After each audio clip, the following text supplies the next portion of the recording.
بسم اللہ الرحمن الرحیم۔ پیارے نبی صلی اللہ علیہ وسلم کے پیارے شہر مدینہ منورہ کے پیاری مسجد نبوی صلی اللہ علیہ وسلم کے یہ خوبصورت بچے بہت ہی حسین انداز میں اللہ کے قرآن کو سیکھنے کے لیے بیٹھے ہیں۔ ان کا انداز دیکھیے کتنا معصومانہ بچپن، ان کا انداز، یہ اساتذہ کی ان پر شفقت، ان کا بچپنا ان سے چھینا نہیں جاتا۔ یہ بچپنے میں ہی معصومیت کے ساتھ کھیلتے ہوئے انہیں اللہ کا قرآن پڑھایا جاتا ہے۔ یہ ساتھ ساتھ میں کھیلتے بھی رہتے ہیں اور ان کو شفقت کے ساتھ پڑھایا بھی جاتا ہے۔ پوری مسجد نبوی میں تقریباً اس طرح کی کلاسیں لگتی ہیں۔ ان کے بیٹھنے کا انداز بھی بہت نرالا ہے اور معصومیت ان کے چہرے سے ٹپکتی ہے۔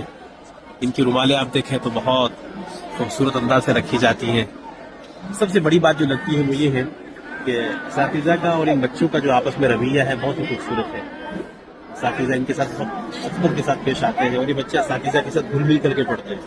ابھی آپ دیکھیے دسترخوان بچھا ہے، یہ جوس ان کے لیے رکھے گئے ہیں، یہ جوس پئیں گے، پھر پڑھیں گے، پھر اٹھ کر کے تھوڑی دیر مستی بھی کر لیں گے۔ بچپنا ہے تو بچپنا چھینا نہیں جاتا ان سے۔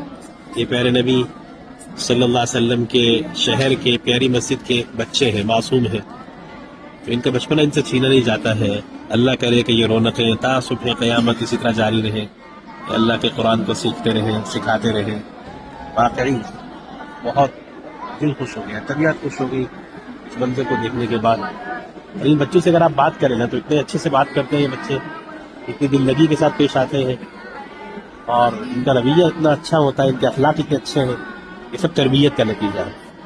اللہ تعالیٰ ان بچوں کو سلامت رکھے، ہمارے پیارے نبی کی اس مسجد کی رونقوں کو تا صبح قیامت اللہ جاری و ساری رکھے۔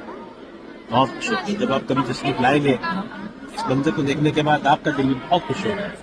اللہ تعالیٰ ہمیں بار بار نبی علیہ السلام کے شہر کی حاضری، مسجد نبوی کی حاضری اور مقبول حاضری اپنے کرم سے عطا کریں۔ جزاکم اللہ خیر۔